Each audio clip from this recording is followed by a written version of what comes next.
আপনারা অফিসিয়ালি দেখলেন যে মুকেশ যাদব, দীপক এরা ভাটপাড়ার 6-7 নম্বর ওয়ার্ড মূলত ডমিনেট করে।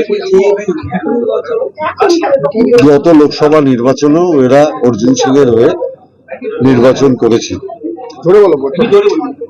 গত লোকসভা নির্বাচনেও এরা অর্জুন সিং এর হয়ে নির্বাচন লড়েছিল। আর হংসরাজদা আগের দিনে আমাদের দলে অফিসিয়ালি জয়েন করেছিলেন। আপনারা জানেন যে এখানে বিশ্ব হিন্দু পরিষদের উনি হিন্দু জাগরণ মঞ্চ উনি তার এখানকার মূল কারিগর ছিলেন, দায়িত্বে ছিলেন। এবং দিলীপ ঘোষ যখন সভাপতি ছিলেন তার নেতৃত্বে উনি সেই সময় হাজিনগরে বিজেপির যে উত্থান তার প্রধান কারিগর ছিলেন। এবং দীর্ঘদিন ধরে চাঁদনীর ঘাটে উনি গঙ্গা আরতি করেন, এটা এই এলাকার সমস্ত মানুষ জানে। আজকে তারা সদল বলে, তাদের সাথে আরো অনেক মানুষ আছে, তারা আজকে সদল বলে তৃণমূল কংগ্রেসে যোগদান করেছে। তাদের প্রত্যেককে আমরা বাংলার কৃষ্টি সংস্কৃতি অনুযায়ী শুভ বিজয়ের আলিঙ্গন জানিয়েছি, আগাম দীপাবলি উৎসবের শুভকামনা করেছি, আগামী ছট পুজোর শুভকামনা করেছি। কি কারণে জয়েন করলেন এরা? কি কারণে জয়েন করলেন এটা তো আমার থেকে এরা ভালো বলতে পারবেন, কিন্তু এরা আমাকে যেটা বলেছেন, বিশেষ করে হংসরাজদা আমাকে যেটা বলেছেন যে আমরা রামের পুজো করি, মানে আমরা বলি রাম রাজত্ব হোক। রাম রাজত্ব কোনটা? যেখানে মানুষ শান্তিতে বাস করে। এবার বাংলার বুকেই একমাত্র আছে যে সব ধর্মের মানুষ নিজের ধর্ম সঠিকভাবে পালন করতে পারে, কেউ বাধা দেয় না। এবং এখানে এত শান্তি শৃঙ্খলা ভালো, বাংলার মতো রাম রাজত্ব ভারতবর্ষের আর অন্য কোনো রাজ্যে নেই। তাহলে যার নেতৃত্বে বাংলার বুকে রাম রাজত্ব প্রতিষ্ঠিত হয়েছে, শান্তির বাতাবরণ প্রতিষ্ঠিত হয়েছে, আমি সেই দলটাই করতে চাই। আর যারা সারা ভারতবর্ষের বিভিন্ন জায়গায় ধর্মের নামে, ভাষার নামে সংঘাত লাগিয়ে দিচ্ছেন, আমি সেই দলটা, যার প্রচার এতদিন আমি করেছি, সেই দলটার সাথে আমি সম্পর্ক রাখবো। গতকাল শান্তনু ঠাকুর কেন্দ্রীয় জাহাজ প্রতিনিধি বলেছেন যে 1,20,00,000 নাম বাদ যাবে। বনগাঁয় বারংবার গিয়ে বলে আসছেন যে এসআইআর হলে বিজেপি নেতাদের আটকে রাখতে, কোমরে গামছা বেঁধে রাখতে। উনি বলেছেন যে অন্য এলাকায় এসে বলা যায়, নিজের এলাকায় বললে ঠ্যাং ভেঙে দেওয়া হবে। শান্তনু ঠাকুর এইভাবে আপনাকে আক্রমণ করেছেন, কি বলবেন এসআইআর নিয়ে? শান্তনু ঠাকুরের কথার উত্তর ও যে ভাষায় বলেছে সে ভাষায় আমি বলবো না, কারণ ওর পড়াশোনা কম। যে অশিক্ষিত সেই ভাষায় কথা বলে। আমার বাবা মা তো আমায় কিছু পড়াশোনা শিখিয়েছিলেন, অতএব আমি ঠ্যাঙের উত্তর, ভাঙার উত্তর এই বলবো না যে ওর ক্ষমতা থাকলেও করে দেখান, এই উত্তরটা আমি দেব। আমি শুধু এটুকু বলতে পারি যে এই যে বিজেপির নেতারা বলছেন এত নাম বাদ যাবে, তা নির্বাচন কমিশনের নাম বিজেপি এরকম ভাবে দায়িত্বটা নিচ্ছে কি করে? তাহলে নির্বাচন কমিশন কি বিজেপির কোনো শাখা সংগঠন? আমরা এই কারণেই বলছি, এসআইআর যদি হয় সারা ভারতবর্ষে একসাথে হবে। এরকম ভাবে নির্বাচনের হঠাৎ 3 মাস আগে তার কোনো প্রস্তুতি থাকবে না, কারুর নাম বাদ চলে গেল, তাহলে সে তো সুযোগই পাবে না, কারণ তার আগে ভোট ডিক্লেয়ার হয়ে যাবে।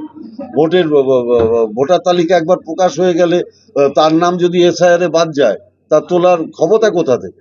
আর 2002 সালে যে এসআইআর এর হয়েছিল, তখন কেন্দ্রে বিজেপির সরকার, রাজ্যে হচ্ছে বামফ্রন্ট সরকার। সেই সময় বামফ্রন্ট সরকারের আমলে অনেক নাম ইচ্ছাকৃতভাবে বাদ দিয়ে দেওয়া হয়েছিল। এখন কি তারা দরজায় দরজায় ঘুরবে? কি করে এত বছর ভোট দেওয়ার পরেও আবার নতুন করে কিভাবে 2026-এ তার নাম বাদ গেলে সে কিভাবে তুলবে? আইনগতভাবে যা লড়ার, দলগতভাবে আমরা লড়ব। কোন আইনগতভাবে দরকারে এনআরইজিএস এর আন্দোলন, যেরকম অভিষেক ব্যানার্জির নেতৃত্বে মমতা ব্যানার্জির ছবি মাথায় লাগিয়ে আমরা দিল্লিতে ধর্ণা দিয়েছিলাম, আলটিমেটলি তো এটা এস্টাবলিশড হয়েছে, হাইকোর্টের রায়ে প্রমাণিত যে আমাদের বঞ্চনা করা হচ্ছে, আমাদের এনআরইজিএস এর টাকা দেওয়া হচ্ছে না। এটা তো প্রমাণিত। এসআইআর নিয়ে অবৈধভাবে নাম বাধা দিলে এই আন্দোলনটাও আমরা দিল্লিতে নিয়ে যাব। আমরা দরকারে হাইকোর্ট, সুপ্রিম কোর্ট সব জায়গায় মামলা লড়বো। কোন বৈধ ভোটারের নাম বাদ গেলে তাদের হয়ে লড়াই করার দায়িত্ব তৃণমূল কংগ্রেসের। কিন্তু উনি বলছেন যে, আবারও বললেন যে 1,20,00,000 নাম বাদ যাবে। আমি তো বললাম যদি কোনো বৈধ ভোটারের নাম, 1,20,00,000 অবৈধ ভোটার থাকলে বাদ যাবে, কিন্তু কোনো বৈধ ভোটারের নাম যদি বাদ যায়, তাহলে তার জন্য যা যা লড়াই করার আমরা করব।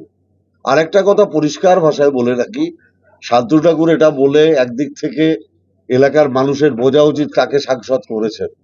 কারণ এই এসআইআর এর ফলে শান্তনু ঠাকুর চাইছেন তার এলাকার প্রচুর মানুষ যারা মতুয়া সম্প্রদায়ের ভোটার, তাদের অনেকেরই এই কাগজপত্র নেই, অর্থাৎ তাদের নামটা বাদ যাক। আমার মনে হয় শান্তনু ঠাকুর সেটাই চাইছে। তাহলে কি মতুয়া ভোট তো একটা ডিসাইডিং ফ্যাক্টর, তাহলে সেক্ষেত্রে তো সমস্যা হবে। আর সেটা শান্তনু ঠাকুর কেন মতুয়াদের নাম কেটে যাক চাইছে আমি তো জানি না। কারণ যে কাগজপত্রের কথা বলছে, যারা মতুয়া সম্প্রদায়ের মানুষ সীমান্তে, তারা অনেকেই এই কাগজ দেখাতে পারবেন না, অথচ তারা 40 বছর ধরে এখানে রয়েছে। 8 জন বিএলআরকে আপনারা সম্বর্ধিত করেছেন, তাদের নির্বাচন কমিশন শোকজ করেছে, চিঠি দিয়েছে, কি বলবেন? বিএলআরও কে? বিএলও আমি এটা তো নির্বাচন কমিশনের ব্যাপার, আমি বলতে পারবো না। কোনো বিএলও তো কোনো সরকারি দপ্তরের কোনো নিশ্চয়ই আধিকারিক হবে, নিশ্চিতভাবে তাই হবে, সব জায়গাতেই তাই হয়। বিজেপির পক্ষ থেকে বারবার দাবি করা হচ্ছে যে বিএলওরা অনেকেই শাসক দলের হবে এবং তারা সেক্ষেত্রে পক্ষপাতিত্ব করবে যখন সংশোধিত ভোটার তার মানে ওই যে হচ্ছে, তাহলে যত বিএলও হচ্ছে সব তো তাহলে বিজেপির পক্ষে, নীতিশ কুমারের পক্ষে। সব সরকারি আধিকারিকেরা যেগুলো বিজেপি শাসিত রাজ্যে, সবই তাহলে বিজেপির হয়ে কাজ করছে। তারপরে হরিয়ানাতে তাই করেছে, দিল্লিতে তাই করেছে, মহারাষ্ট্রে তাই করেছে, এখন বিহারেও তাই করছে। সব সরকারি অফিসাররা বিজেপির হয়ে কাজ করছে। আপনি যেটা বলছেন যে এসআইআর নিয়ে তো এই যা সময় তাতে তো পুরো কাজ সম্পূর্ণ হবে না, সেক্ষেত্রে তো ভোট সামনে চলে আসবে, তাহলে কি এইটার জন্যই তো আমরা বারবার প্রতিবাদ করছি যে একটা নির্দিষ্ট সময় ধরে এসআইআর করা উচিত। 2002 সালে যখন এই প্রক্রিয়াটা হয়েছিল, কত টাইম ধরে হয়েছিল দেখুন। তাহলে এত তড়িঘড়ি কেন?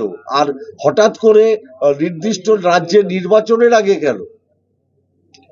কেন সারা ভারতবর্ষে একসাথে হবে না? এটা তো নির্বাচন কমিশন যখন ভোটার তালিকা সংশোধন হয় সারা ভারতবর্ষে একই টাইমে হয়, তাহলে এসআইআরটা সারা ভারতবর্ষে একই টাইমে হবে না কেন? কেন বেছে বেছে এক একটা নির্বাচনের আগে হবে, যাতে ইচ্ছাকৃতভাবে বৈধ ভোটারের নাম বাদ দিয়ে দেওয়া যায়?